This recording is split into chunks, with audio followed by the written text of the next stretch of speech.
Hi there. Welcome to the Sober Circle channel. Enjoy this speaker tape. This was recorded at the first annual Spirit of Houston Conference, which was held in Houston, Texas, November 15th, 16th, 17th, 1985. The speaker this Saturday evening is Clancy Imislund from Venice, California, introduced by Gene W. from Woodlands, Texas. You know how sick I am. Before I introduce Clancy, I'd like to tell you a little story of something that's happened in the last month. I worked with a baby for 2 years and was unable, God and I were unable to get him sober and keep him sober for better than 88 days. And a month ago he came to me and he had been drinking again. And all I could say to him was that if ever I went back to drinking again, and before I say that, let me say that my original birthday in AA was the same as Sandy Beach's. It was Pearl Harbor Day of '64.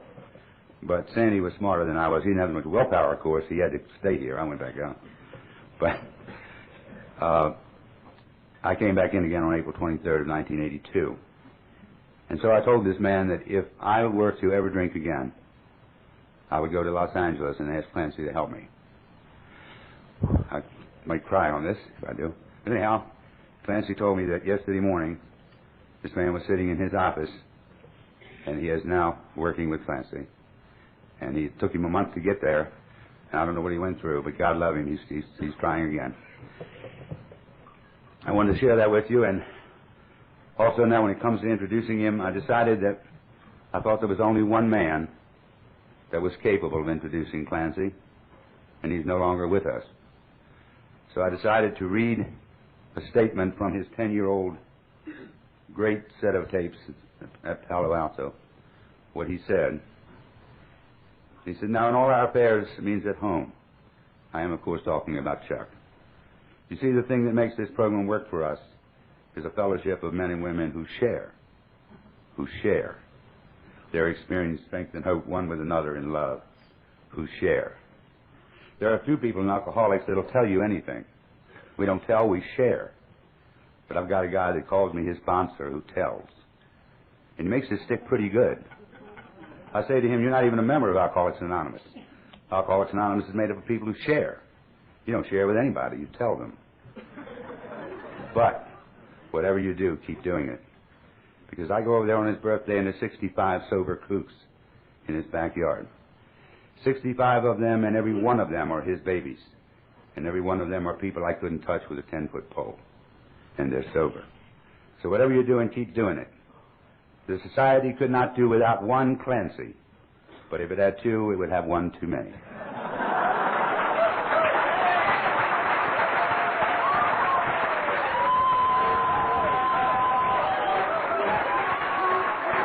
down. Sit down. Sit down. My name is Clancy Imislund, and I'm an alcoholic. I thought he was going to read the good part from that book, the preface. I'm very glad to be here tonight. I've been in Texas a lot. I've been here to many, many AA conventions and dinners and hospital openings and things, and I always look forward to coming here. I have a deep, well, I don't really have a deep memory of Texas because that was knocked out of me by the electric shock treatments in Big Spring. But I've been told I had a wonderful time in Texas. And I think this is a great conference. You know, everybody says Houston is not a convention city. We can't get a convention going. I heard that 2 or 3 times from your worried committee. And recently, 3 days ago, they said, what? I was talking to one of your dignitaries. In your experience, what's the ratio between pre-registrations and the people who show up? And I almost said, could I have my plane fare in front? But it's great. I want to welcome you all here, especially you people out in the Half Measures hallway. That's really unfair. You can't get in, but we don't care. We are going to have a drawing later, too, that I hope you'll stay for on these same tickets, so don't throw them away.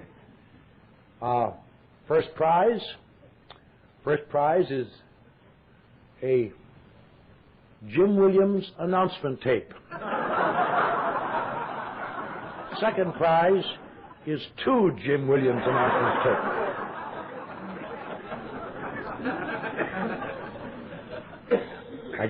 He's just so down home, it just makes me feel warm when he talks. He's a wonderful man. I hate to say that, but I go to a lot of conventions. I don't know anyone who ever treated me better than he and his wife did at the Texas convention in Fort Worth a couple years ago. Because he is a very well-known speaker, and he has a lot of juice and a lot of followers, and people have a great deal of respect for him. And Eloise is a very pronounced personality and a leading figure of Al-Anon, and so traditionally those kind of people make terrible hosts and hostesses because they just want you to compromise with them all the time. And they were just great. They just let me alone, and anytime I wanted to do anything, they'd be right there, and he'd get the car and took me to one of the grubbiest all-time rotten barbecue slop shits, and that's just what I love. And we had a good time, and it was a great weekend. I want to thank him for that.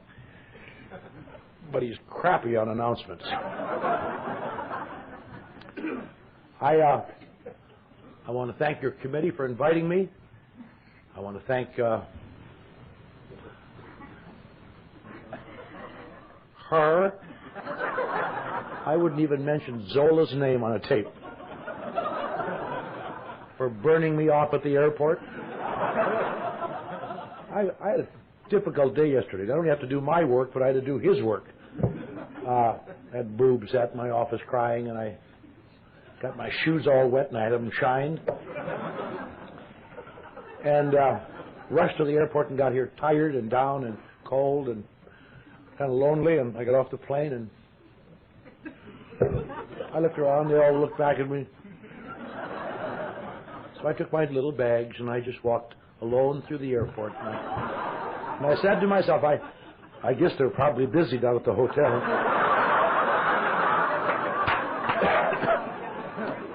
Fortunately, I ran into a guy from California named Bob, who was a good friend of mine, and he was being met by a guy named David from Madisonville. And I didn't say anything, but they noticed that I was kind of puckering up a lot. They said, "You have a ride?" And I said, "No, I don't." And they gave me a ride over here, and I was very gracious. And when I got here, several people attacked me for not being there when Zola finally got there. Let me make my amends right now, Zola. I'm really sorry.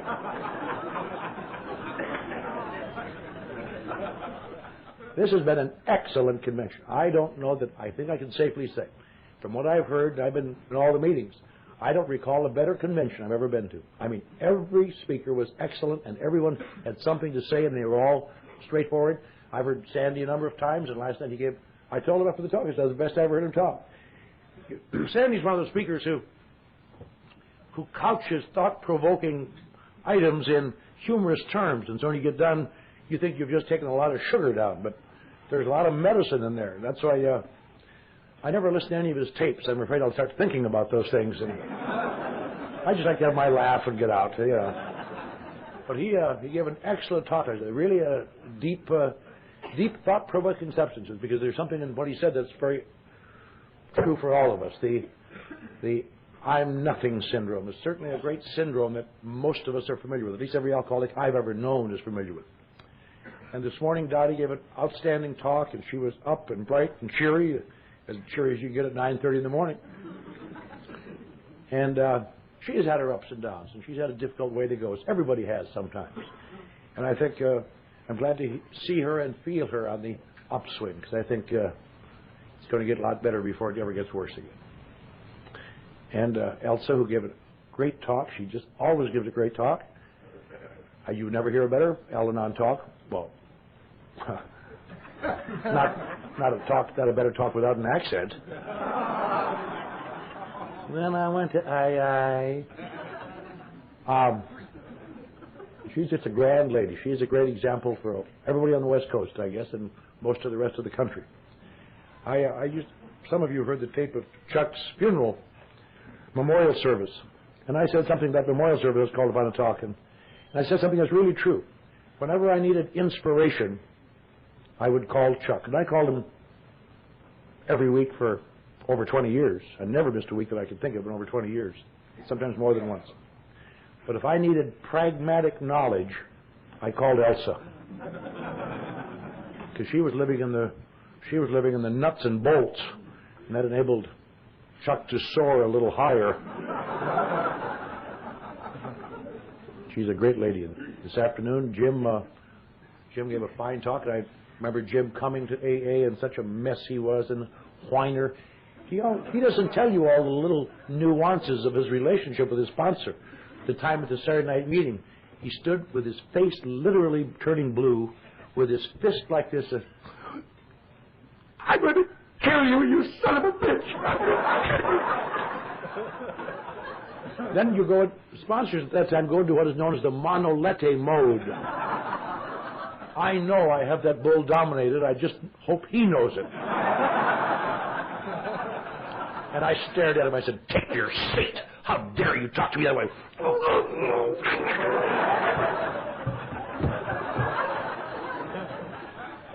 Want to wish you a lot of luck, honey. You should have seen him before he got better. And I think his charming bride gives I just love her Allemande talk, because she talks about where it is. It's a funny thing. I don't suppose there could be two people more widely divergent in their backgrounds than Elsa, the drama queen of Hollywood High, and the honey of the honky tonks.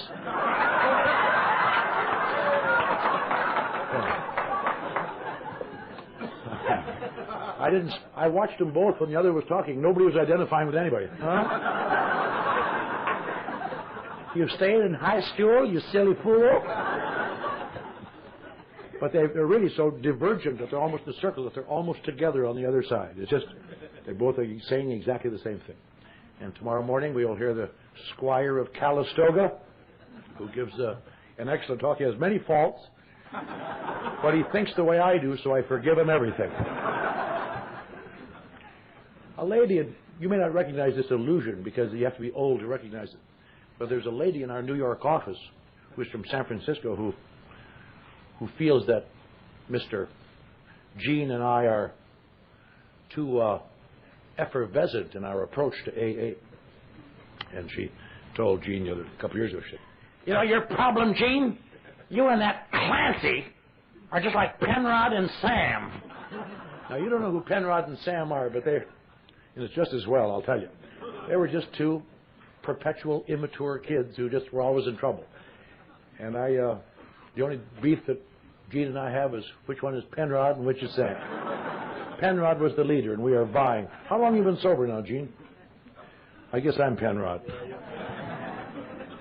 But I'm very glad to be here tonight, because this is really a remarkable demonstration. I've been thinking the last few weeks, I've been talking about it once or twice, I want to talk about it once more, because it's such a remarkable thing.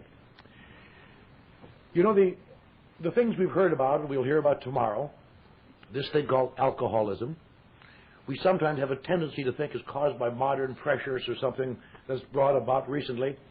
But as far back as they have been able to trace fermented beverages, alcohol, and that's over 5,000 years, as far back as they've been able to trace fermented beverages, there has never been a time without a certain percentage of that population who respond to it unnaturally. There's always a percentage of people who respond to it unnaturally. Over the years, things have been tried. As Elsa mentioned this morning, she said up until when Chuck first started drinking, there wasn't any AA, and there was nothing to do for those kind of people.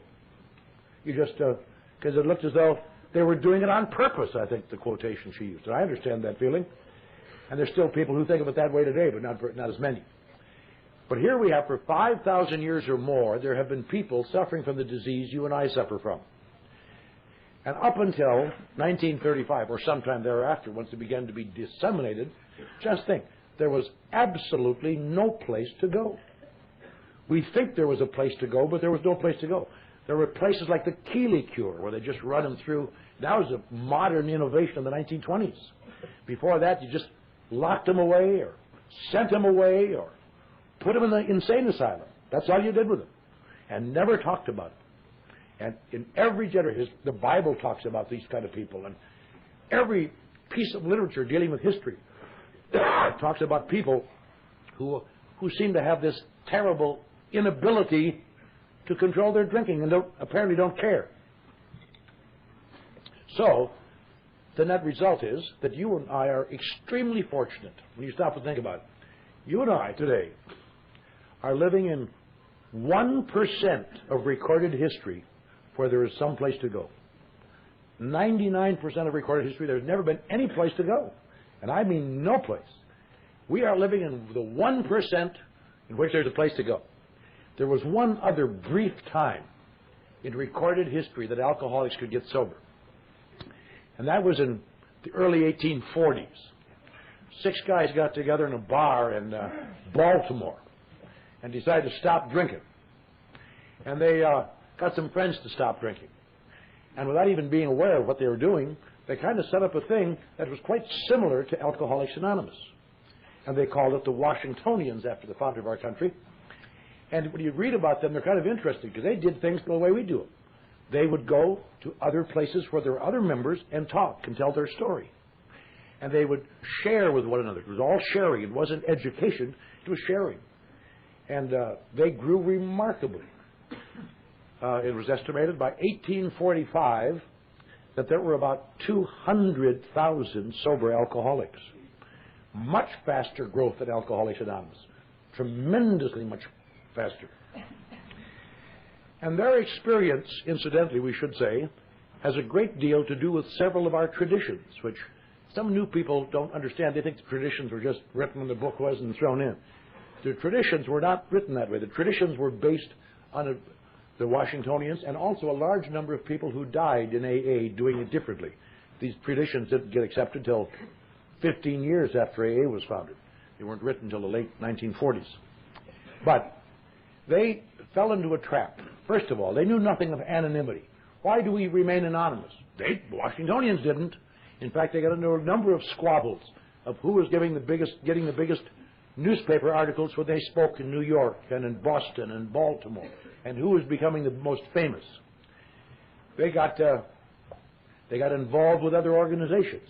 Some of them were into prohibition. Some of them were into religious movements, and they used the name Washingtonians. Any significant movement had the Washingtonian imprint from somebody or other. And the third great thing that we base a tradition on, about 1845 and thereabouts, they said, this is such a wonderful thing. This could change everything in the world. This would work for everybody. So they began a program of communicating their message to people with all kinds of problems. Gambling problems, sexual problems, laudanum, which was their version of heroin in those days, on and on, all kinds of problems. And they embraced them all and said, come to us, and we will help you. 3 years later, in 1848, there was not a sober member of the Washingtonians left. 3 years, from 200,000 to zip. Whatever members were left had marched off in a fit of pique to agitate for the prohibition movement. And the leaders, these so-called leaders who were vying for attention, were drunk. And they never could understand why. And the reasons are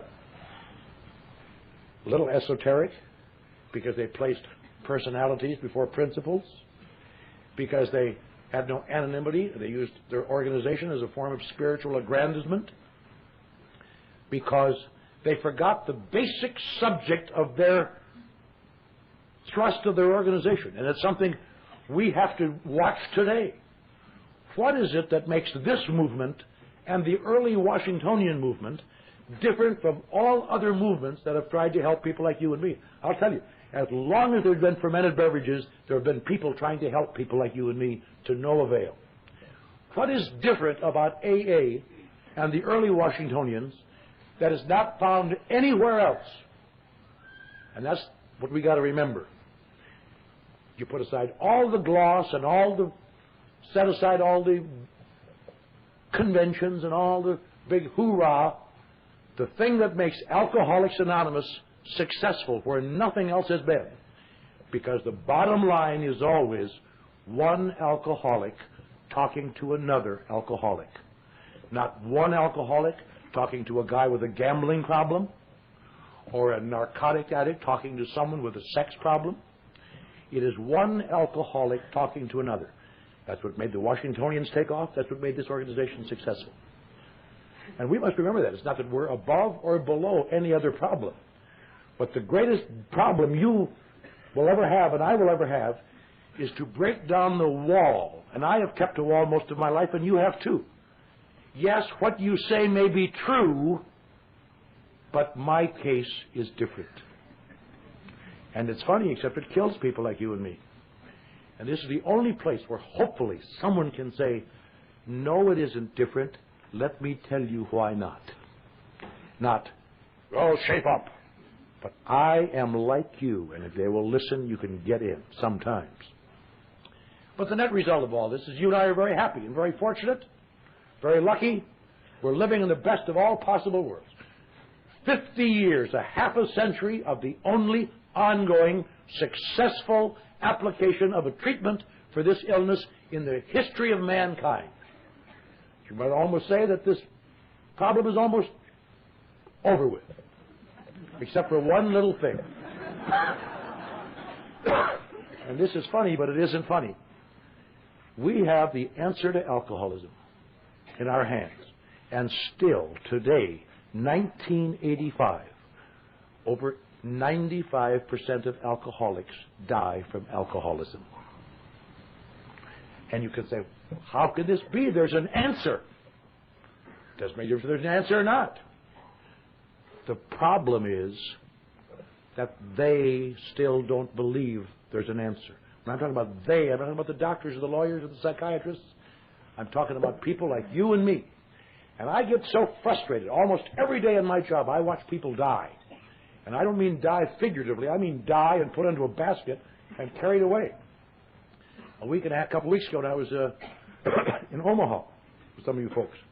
That week, on Saturday afternoon and Sunday, there were 5 deaths within 100 yards of my front door of my office. 2 from natural causes and 3 murders of drunken people killing each other. And on and on and on. I see people die every day. And of all of those people I see dying, I can't recall ever meeting one who's been a long-term drinker who hasn't been to AA. They've all been to AA. Every long-term drinker today, just about in the world, has been to AA. Not in the world, but in our country. And AA has, even with all of this answer, has no effect when the wall is high enough and thick enough to not let that data in, because the door to your recovery, that lock is unlocked from the inside. It cannot be unlocked from the outside. All we can do is stand outside and make sympathetic noises, and hopefully they'll peer out somewhere along the line. But if they don't choose to do it, they must certainly lock up in there. And I get so disturbed at these people. Now, if these people, and people I see in AA, and a guy that Gene sent out, he sat in my office yesterday morning, I really gave it to him good. I mean, I wasn't as upset as I appeared to be. I was trying to shake him out of an apathetic state, but I just get so upset with these people. How can you not get better? At least try it, for God's sakes. Don't just lay there and die with a whimper. Try it. And it just baffles me. And then I have to remember, I went to AA year after year after year after year after year. And at the end of 9 years in and out of AA, I was more convinced that I wasn't an alcoholic than I was the first time I went. In fact, when I was at, most of you know, when I was the resident sage of the Big Spring Nut House some years ago, where I'd been placed by a group of jealous lawyers,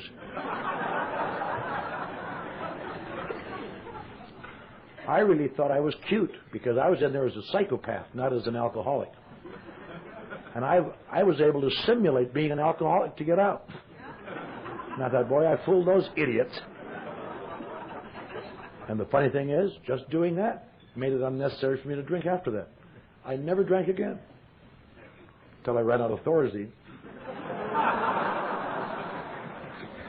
When you run out of Thorazine, it has a tendency to make you edgy. But like the book says, despite all we can say, some of us will not be willing to get this message. When he wrote that book, he thought certainly there might be only a few after it became well known. Still 19 out of 20 are still dying. And nothing has ever been anywhere near as successful as we are. If you were in Montreal, what a great surge that was. What a great surge to sit in that Olympic auditorium, full all the way around, all the levels of sober alcoholics, all of them up, all of them excited, all of them waiting for the meeting to start on Friday night. Some boobs over there were so excited they saw there was a stadium, they started to wave. Quite that goddamn wave went around. And I was so upset I almost lost my place. You think I'm going to let some pukes from Denmark do a better wave than I would?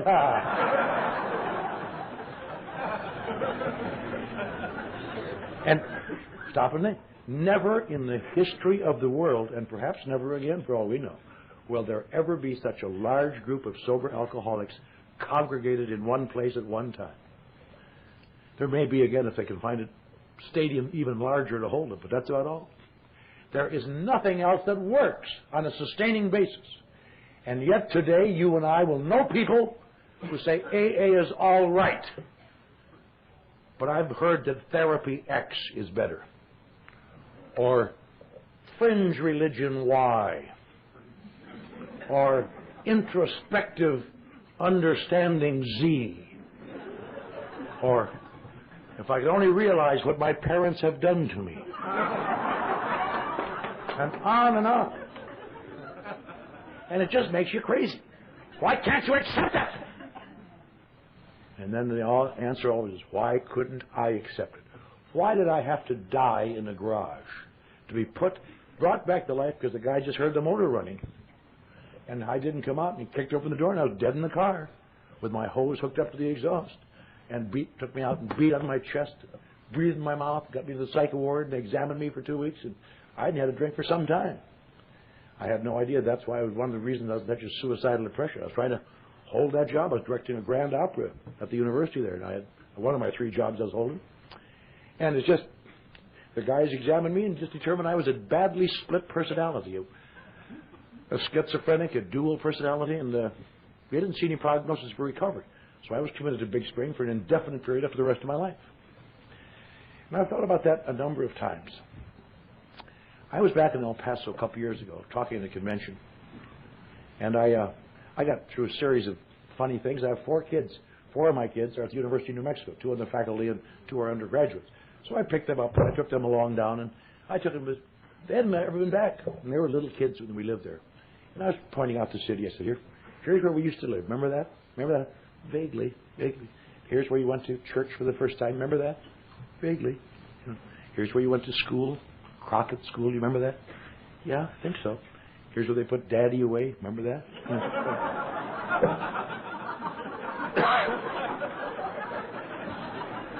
And as we went by there, I had a terrible surge. I wanted to rush in there and find that psychiatrist. He must be old and feeble now. I should be able to move him around pretty good. Just take him by the shirt front and say, "Hey, you stinking crook! You shouldn't be allowed to practice medicine. You examined me and gave me tests and Rorschach tests and profile tests and multiphasic tests and tapped on me and examined me and talked to me, and your conclusion was that I was a dual personality. You goof." I didn't say it, but this was fantasizing. I just grabbed by the shirt front and said, "You idiot! If I could have got my personalities down to 2, I'd have made it."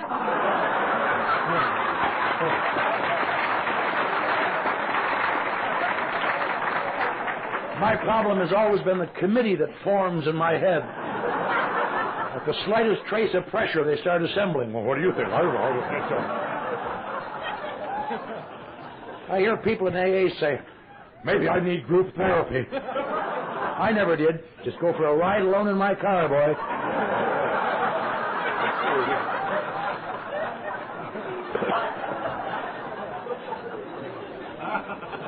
But the great rationale I had in Big Spring and before and after. If I were in there for drinking, that might indicate I was an alcoholic. I don't drink because I'm a drinker. I drink to ease the pressures that get me that way. And sometimes I drink too much, and then people think I have a drinking problem. They mean well, but Unfortunately, the highway patrol doesn't have any balloon to blow up to see how lonely you feel. They can't take a drop of blood out of your ear to determine that you're feeling very different today and you don't think people like you. And there's no white line to walk to measure your feelings of inadequacy. All they can do is wait till you drink to overcome it and then say you got a drinking problem. And when I don't drink for a long time, I become terribly depressed and try to kill myself. That's what I do. I get terribly depressed. I read literature, I do a lot of things, but nothing ever works. And I went to AA. I went to AA again and again because at first I thought it might help. After that I realized it didn't help because it was for a different type of problem. It was for a drinking problem. But I went to AA and, I went there because in those years, the early 1950s, it was still relatively new to people. And it helps drinkers. Why don't you go over there? And they thought they were doing me well. And I'd do that, get the heat off of an employer or with a judge or something. I'd go to AA. And, it always made me sad because AA has no application to real problems. It really doesn't. I wish it did, but it doesn't. I remember just before I committed suicide in El Paso, I was feeling so bad, and I was just coming apart, and I went into one of their stinking meetings down there, and I've been to meetings in all the major cities by that time. And I said, I don't know if you people understand this. I didn't stay for the meeting. I wasn't that desperate. But a bunch of these boobs are sitting around. I said, I don't know if you understand this. I think I'm going crazy. What did I do? This one guy looked up. Well, son, keep coming back. You get just the slightest hint that the intensity of your misery is not being conveyed completely. As it turned out later, that's the correct answer, but who would guess that? And so my life went on and on and on, and the worst years I ever had in my life came along.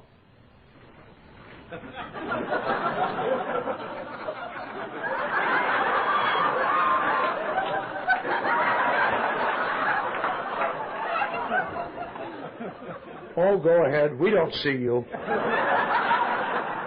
But there better not be any non-blondes moving. I stood in the streets of Los Angeles outside of the same mission I run now, but standing out in front of it, dying, no front teeth, clothes gone, try to explain to people, it isn't the way it looks. I'm an award-winning writer. I directed a grand opera that got juiced all over the world. I'm well known. I was nominated to be Junior Chamber of Commerce Young Man of the Year some years ago. But no one stopped to listen. I know they just kept going by. Say, that's it, my story. Screw off, you crazy bastard. And if a man would have put a lie detector in my arm and said, are you an alcoholic? I said, no, I'm not. And that needle wouldn't quiver a 64th of an inch. Because alcoholics are people whose problem is alcohol. My problem are feelings and intensities and emotions and sensitivities. And I've spent hours of my life in those days thinking, maybe I was born in the wrong century somehow. Maybe I was born in the wrong country. Maybe there's some genetic thing. But I don't seem to fit into my family. And yet people always tell me I got such ability, but everywhere I try to use it, people say that's wrong. Or I don't feel part of things. Someplace there must have been someplace. One of the most touching lines I remember hearing. And I've had that feeling, used to have that feeling a lot, long before I heard the line. When I heard it in a movie, I identified. In this movie, On the Waterfront, Marlon Brando's riding in the back seat. He's a dock worker. He's riding in the back seat with his brother, the gangster. And he'd been a fighter, and the gangster got him to throw a fight. And after that, he never was. He couldn't get any more fights.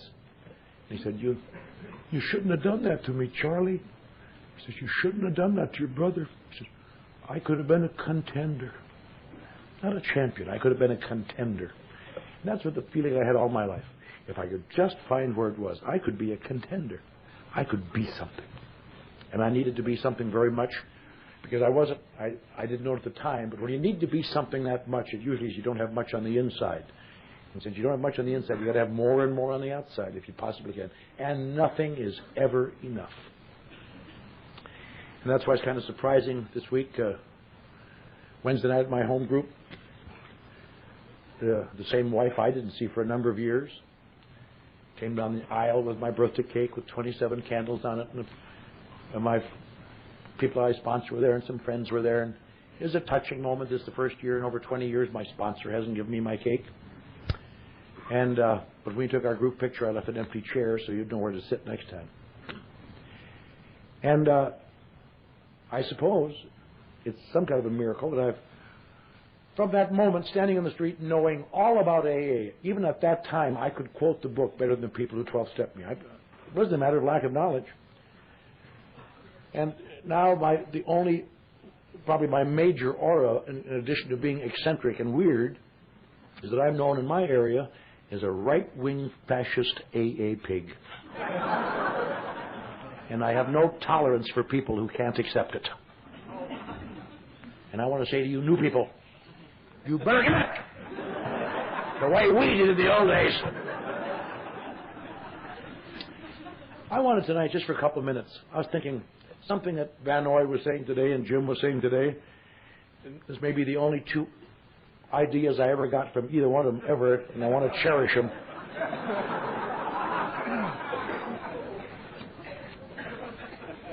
If you'll pardon me for smoking. I know that in this day and age, it's wise not to smoke. And sometimes people ask me my table tonight, why do I continue smoking?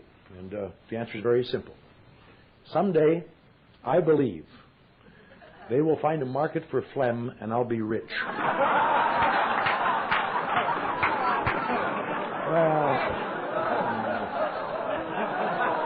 I'm a World War II veteran.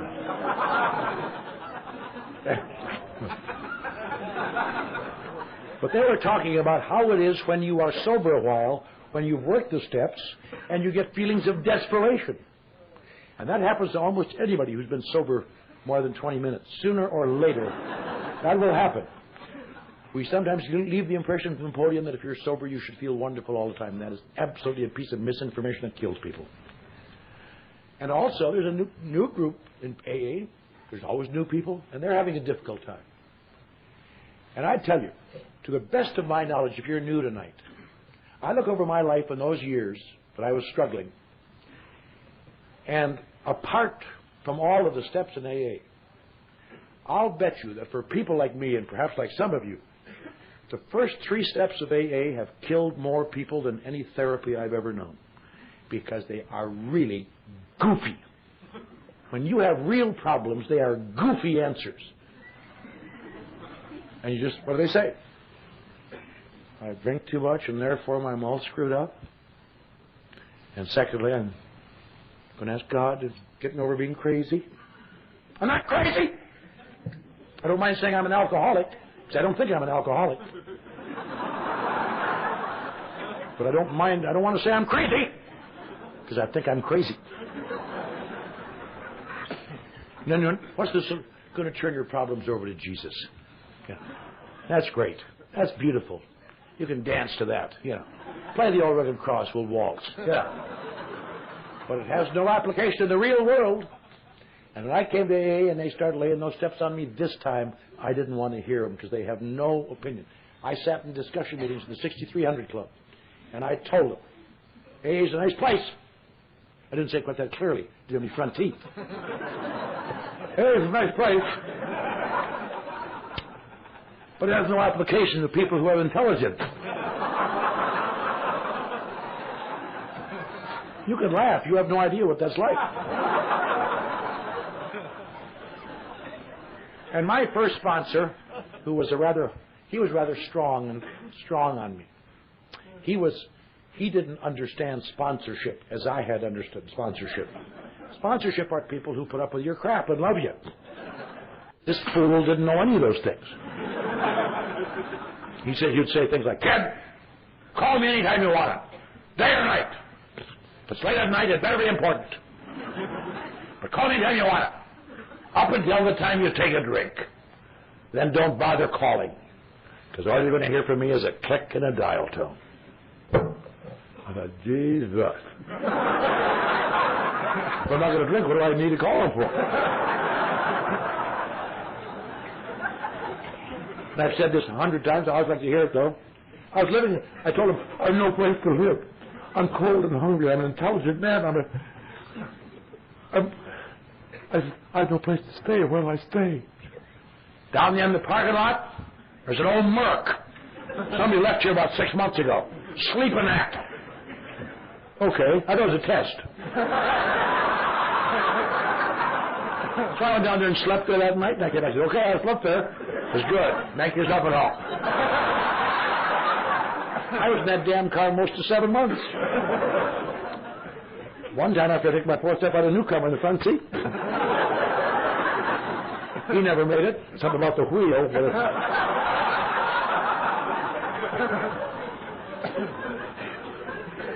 But I said to him, I said, Bob, I'm not an animal. I'm used to living well. I worked at the largest advertising agency in the South, Tracy Locke in Dallas, and they thought I was brilliant. And I wrote the LT Numeraires. I've done so much, Bob. I'm living like an animal. I'm hungry and cold. I'm living in a abandoned car, Bob. What do I do? Get a job. I said, look how terrible I look. He said, get a terrible job. What kind of an answer is that, might I ask?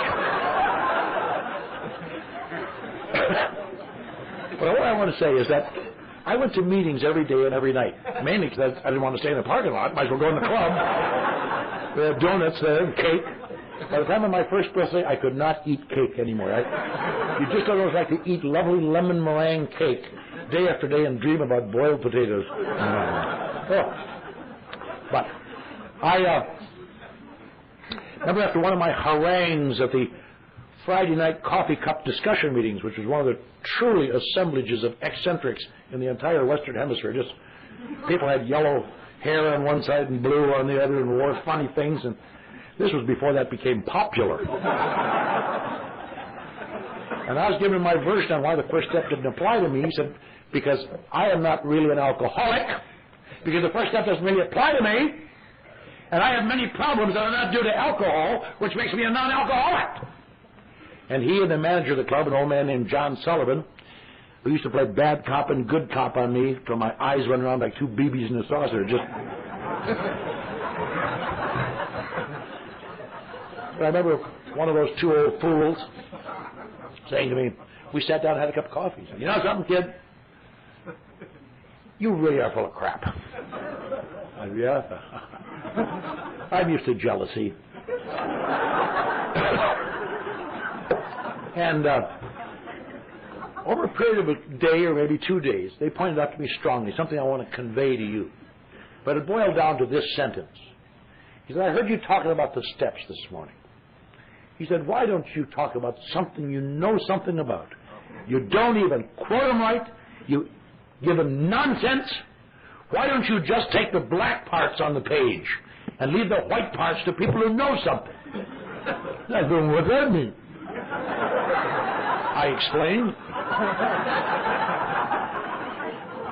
And I remember the line he used. He said, kid, why don't you read the first step? It really isn't hard at all. It doesn't ask you to admit you're a terrible alcoholic. It doesn't ask you to admit your problem with alcohol. It doesn't ask you to do any of these things. It's really quite simple. It says, we admitted we were powerless over alcohol. Have you had problems with alcohol on an ongoing basis? I said, yes. But it wasn't my fault. He said, the nice part about that is you don't have to admit it's your fault. Blame them.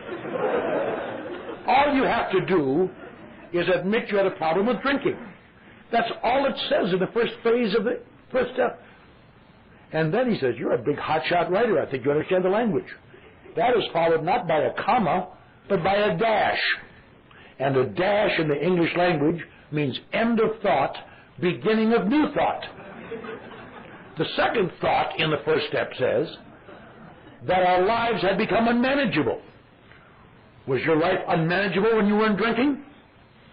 I said, yes, but it wasn't my fault. He said, you don't have to say it was your fault. Blame them. But all you got to admit is this. It was crappy drinking and it was crappy sober. Is that right? Yes, that's right.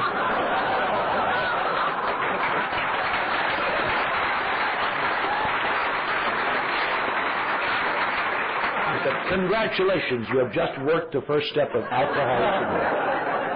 And that's all it says.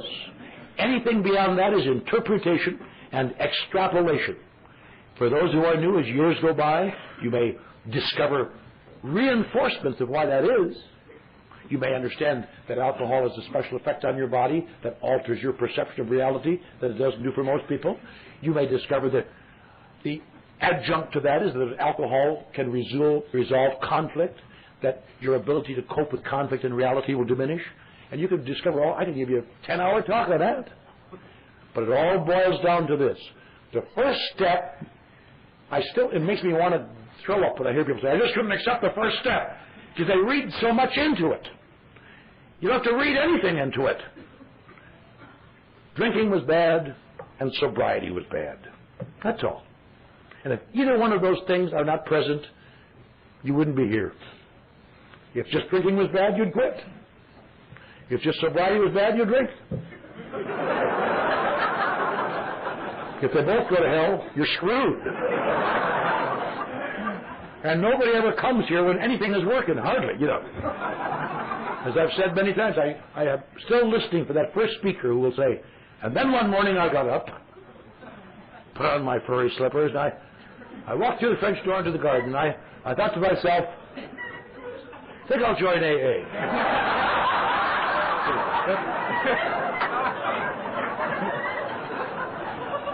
We all come here under the lash, one way or another, one lash or another. Now, just start with that premise if you're new. You can't drink, and sobriety is untenable. That's all there is to it. You don't have to understand how it can change. You don't have to understand anything. All you do is say, that's the way it is. Now, get into the second step. I'm going to synthesize their 3 months of admonitions in about 10 minutes here. You'll be glad to know. They've only got a 3-hour tape. I'm so sick of finishing my talk while the band is playing and the people are dancing.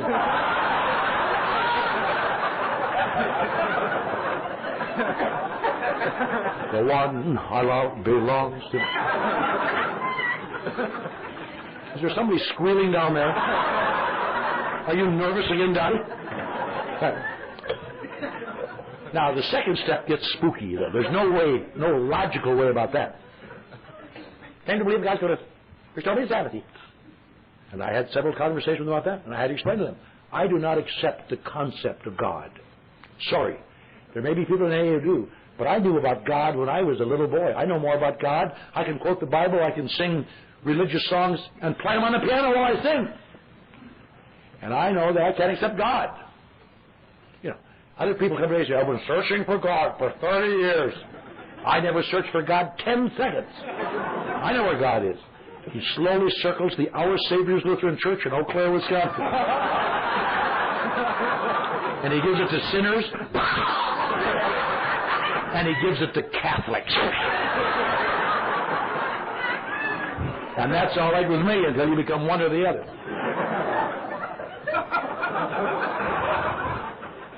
And as my kindly sponsor pointed out to me, he said, can't you believe in anything? I'll tell you yourself.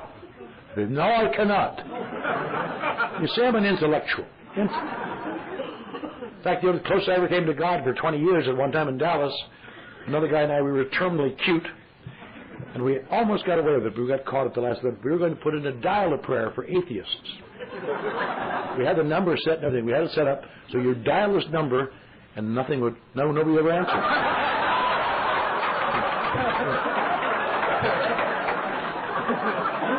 But he said, you think I'm doing better than you are? I said, I guess you are, goddammit. But it's not my fault. He says, congratulations. I'm your new higher power. And you want to know something funny? I accepted him as my new higher power. And a lot of people, I used to talk about it in meetings. I said, you can't have a human being as your higher power. That's ridiculous. Human beings are weak and fallible. You can't. But I want to tell you something. If you're new today and having a little difficulty with finding a higher power, I would suggest to you that you accept a higher power that you can believe in from where you are, not from where they are, where you are.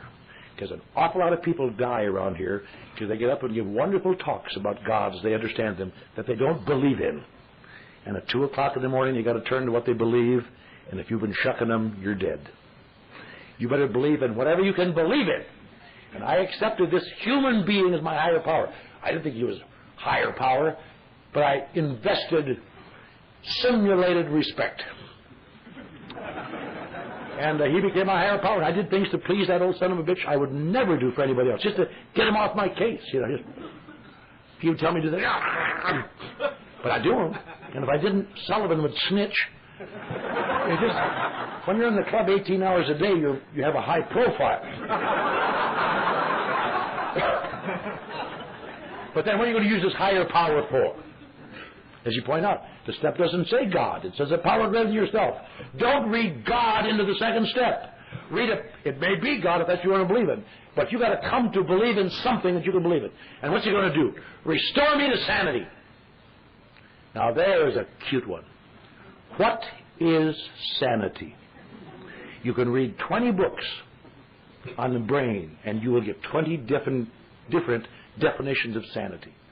What is sanity? Sanity is a very... Didn't mean to make you nervous, Jim. Take off your coat. Sanity, Jesus Christ.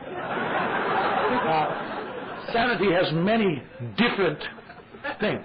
But oddly enough, insanity is relatively easily defined.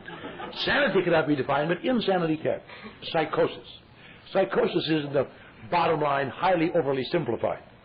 When the brain, under sufficient pressure of ongoing, intense, neurotic conflict, can find no release, it will alter the perception of reality in order to reduce conflict. It's a self-preservation thing. And when you become psychotic, you don't just become non-psychotic again later.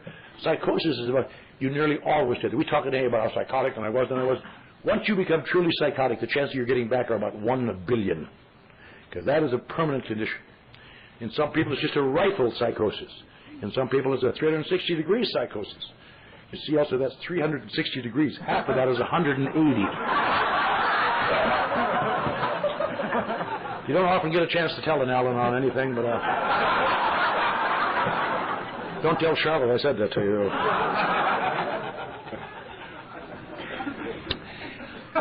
Going to restore me to sanity when I'm psychotic? What is psychosis? Psychosis is a distorted perception of reality. And over a period of time, as I worked with my sponsor, it became clear to me something else as I learned, this unusual reaction of alcohol in my body. What does alcohol do in the body of an alcoholic that it doesn't do in normal bodies? The number one thing that makes it lethal, it has the power to almost instantly alter my perception of reality. That's what makes alcohol deadly to me.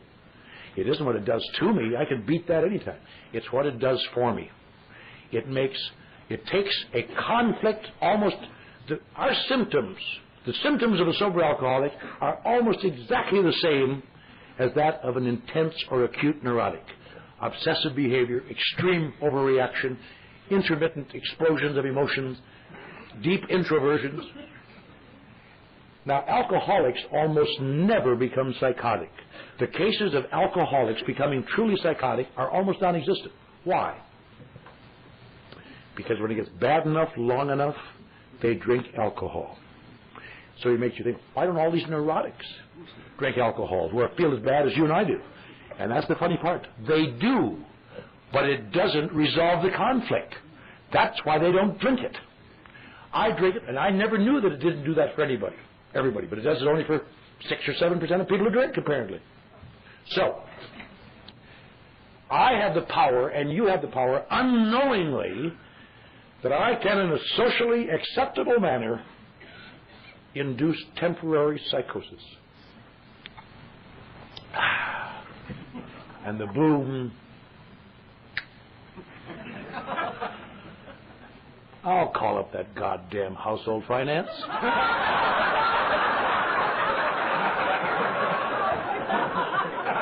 The alcoholic's lifetime friend. Sure you don't want to consolidate one more time? That's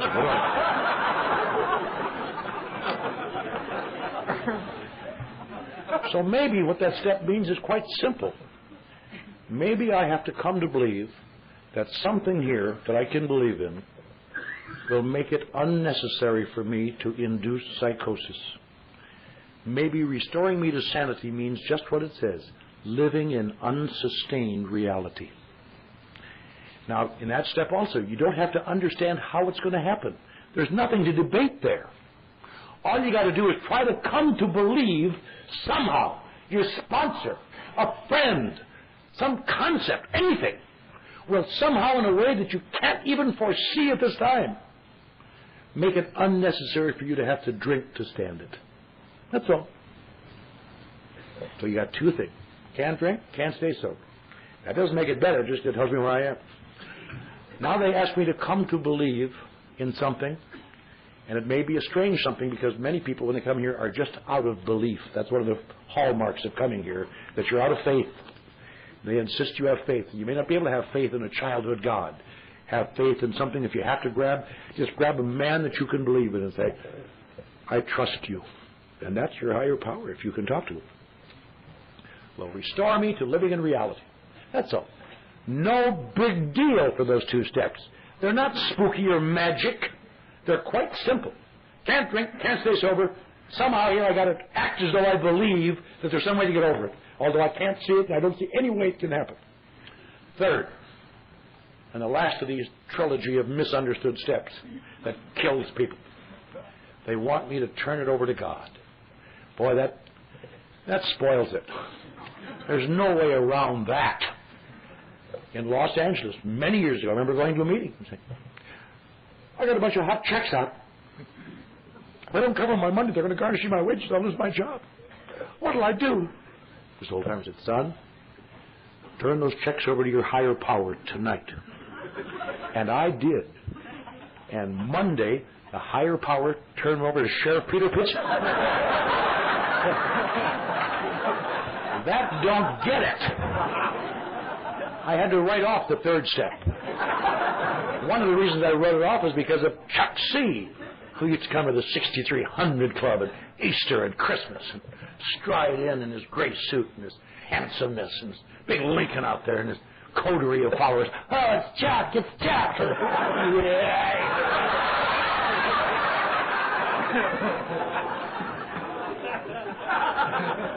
I'd sit in a meeting and they said, our speaker today, we're very proud to have Chuck C. He'd give everybody a cheer.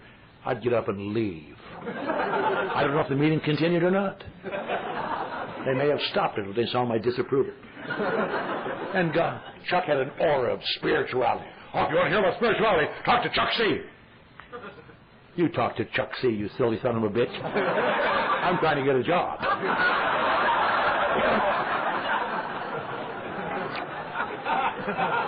When I was about 6 months sober, through a series of bad breaks and misunderstandings, I had been fired on this job I'd held for 2 days as a dishwasher. There's something undermining about when you can't hold a job for 2 days as a dishwasher when you're a trained intellectual. I could do the dishes, but I was cursed with perception. And as far as I could determine, these illegal immigrant Mexicans were bringing in more dishes than that restaurant was using. Which led me to deduce they were probably getting them from other restaurants to get me fired so they could get another one of their goddamn wetbacks in there. So I just did part of the dishes. And why don't you take those back to your friends up the street, amigo? Well, unfortunately, I miscounted. That was all. And they fired me. And I tried to explain to them, I'm a member of Alcoholics Anonymous. I'm trying to build a new life. I'm 6 months sober. I don't give a shit about that. You don't wash the dishes. Get out of here.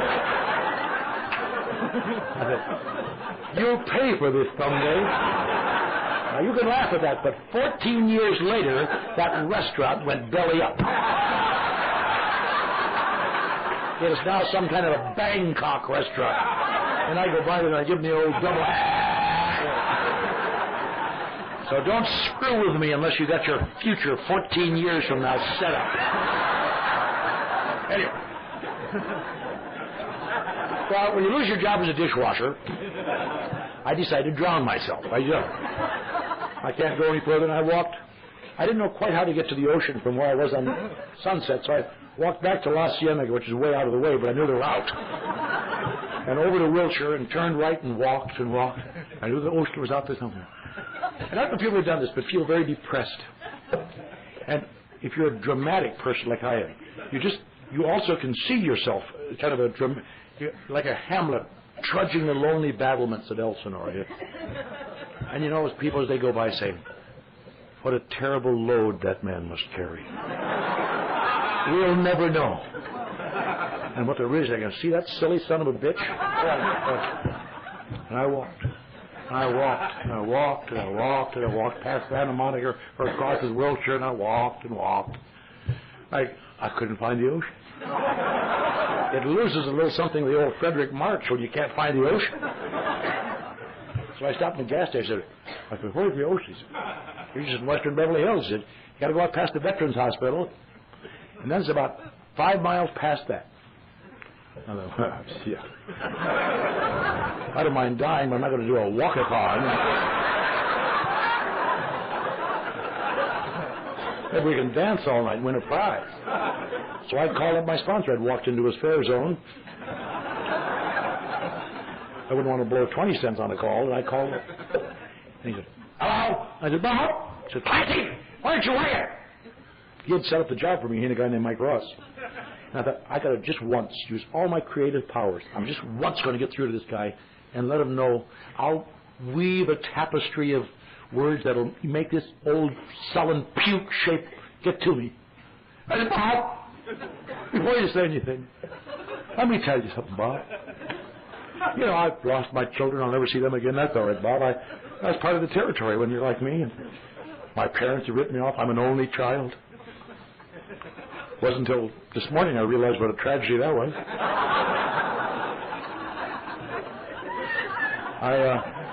That isn't the problem. The problem is, Bob, I don't mind. I like living that car. That's all right.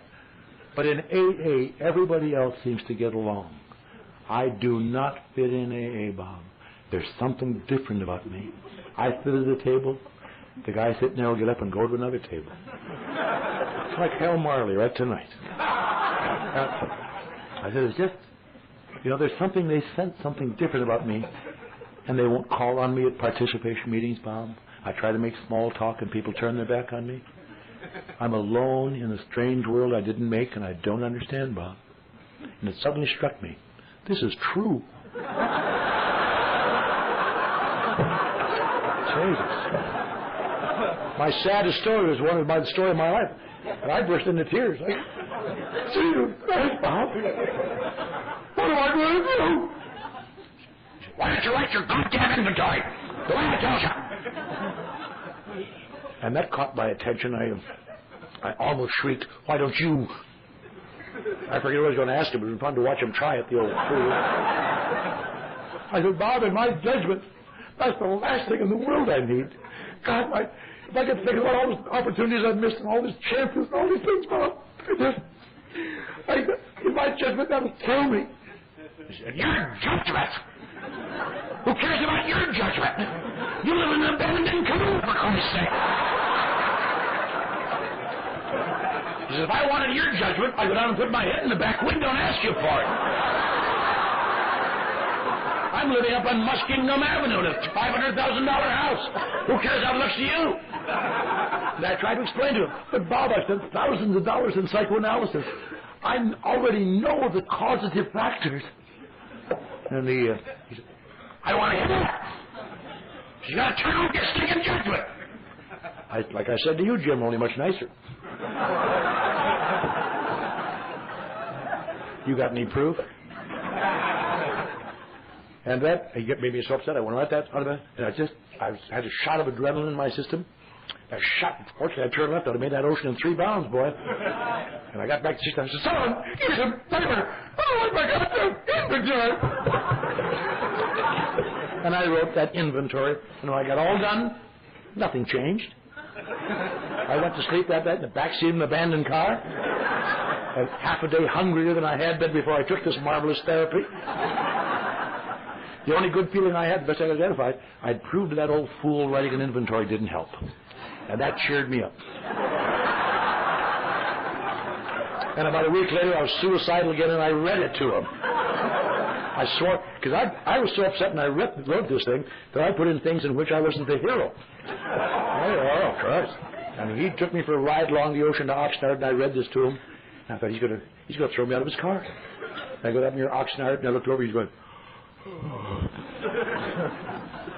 I made the old man snap. But I'll tell you, I've made that trip maybe 250 times since then on the left side of the car. That Boob and Arlie and a number of people in this room have ridden on the right side. And I'm a much better sponsor than my sponsor was. I always turn my head when I yawn.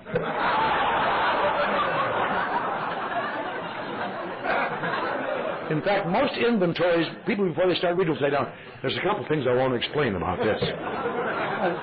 They don't know. If you've got something new in there I haven't heard, I'll give you $10. I'd love to hear something new, something really exotic, instead of the same old disintegration of the human spirit, whether it's at the level of $250,000 a year or Guy on Skaters. It's the same story with different details. In fact, after a while, you can hear the thrust of the story as you start. Then it's just a long trip. But you can tell when people leave something out. You say, didn't you leave something out of there? You've been talking to that bitch?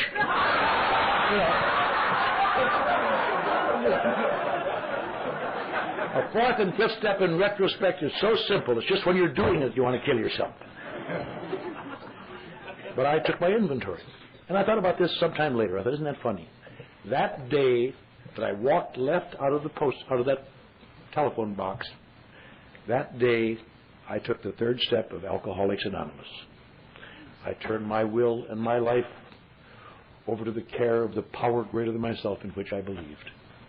And I didn't agree with them, and I hated it.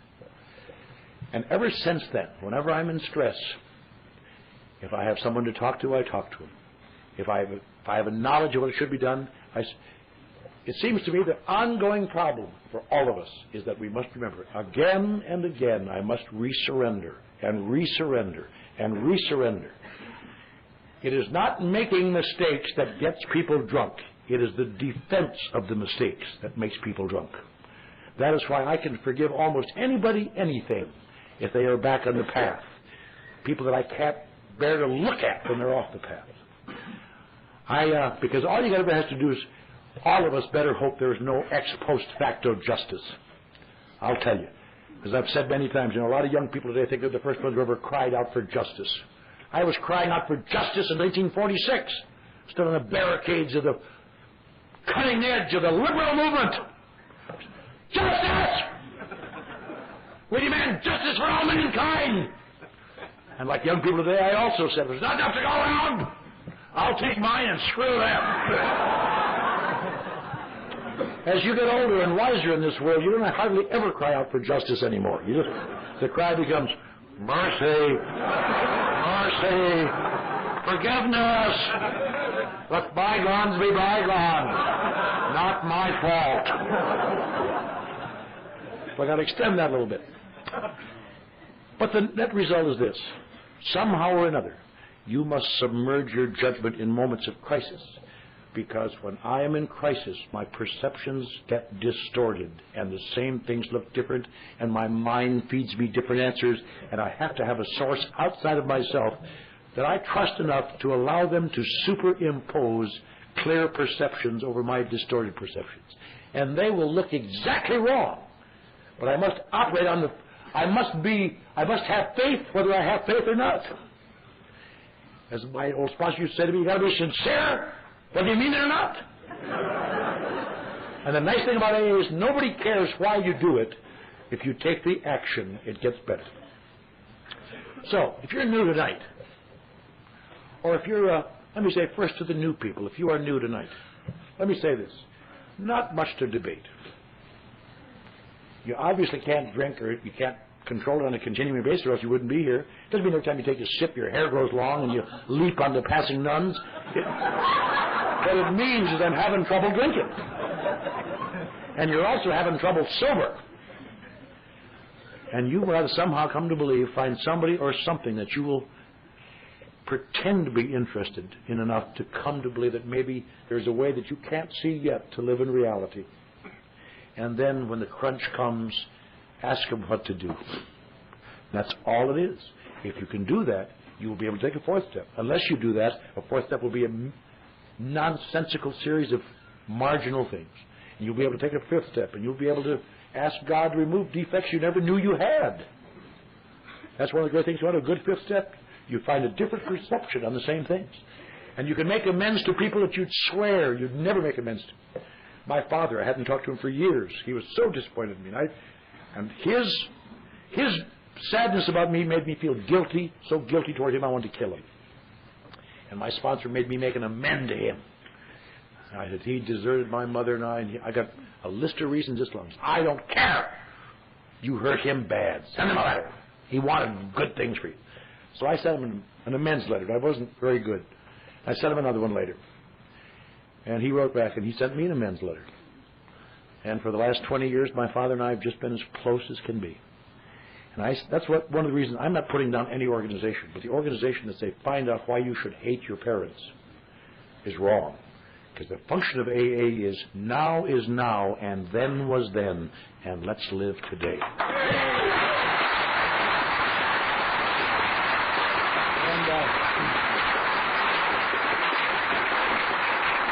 My father came out and lived with us, and I sent him to UCLA, and he had a shunt put in his head. He went back to Eau Claire, Wisconsin. He did very well, then he got sick again, and some local doctor was going to fix the shunt and wound up paralyzing him from head to toe, and he lay in a bed for a year, couldn't move. And I said, went there a lot, but he and I were very close. He would laugh with his eyes when I tell him jokes, although he couldn't move his body. And it was an ironic thing.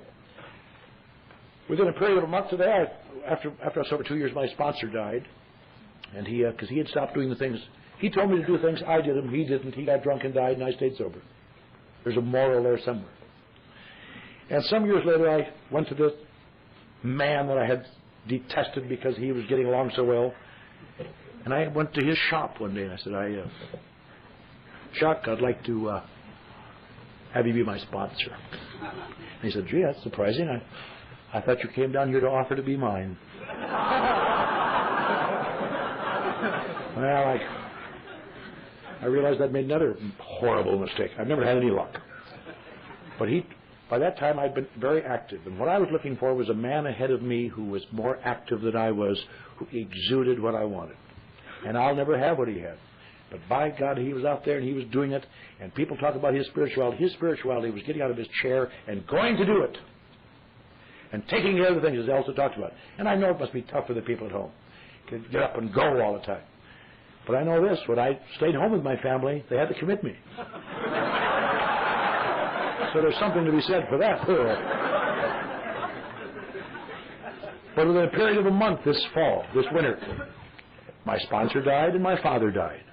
And I talked to him each the day before they died. I called Chuck up on the Thursday morning, and he sounded so bad. And I couldn't talk straight. I thought, what the hell now?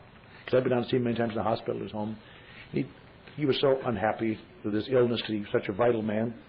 And that morning I thought, what is it? And I found out later. He'd had a little stroke that morning. And he was still picking up the phone, talking like this, because he wanted to talk to people who needed help. And the next morning, Bill called and said he'd passed away. And I had such a great feeling, because the day before I said, I wish God would take him out of here.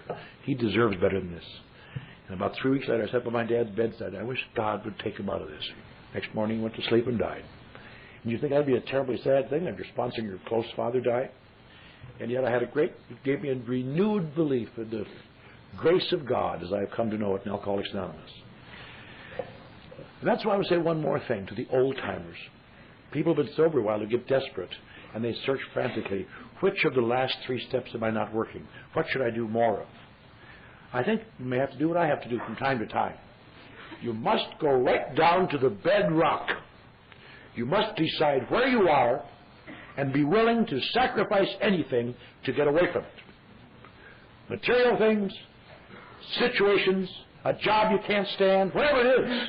Because you just go back to this. And I've used this for a trampoline in AA 200 times over the years. When all else fails, when my prayers don't seem to be answered, when people are acting weird, when the job is going to hell, when it's really tough, I just have to get down on the knees by my bed and start all over again. Well, let's see, where am I? I can't drink. And reality is untenable. That's the nature of where I am. somewhere I have to regain my belief that it will get all right, enable me to live in reality. And then I must turn over my actions to what I believe in, even though it doesn't have money, property, or prestige, or juice connected with it. And that trampoline always gets me back to basics. It's a hard thing. And nobody wants to do it, because when you got a position to maintain, when you're an old-timer, when you've got a lot of power and a lot of juice, and you know, I'm going to get that new car no matter what it takes. I don't care. We're going to do this, do that, something. And the pressures and the conflicts nearly always emanate from an image I'm trying to live up to. And it boils down to this.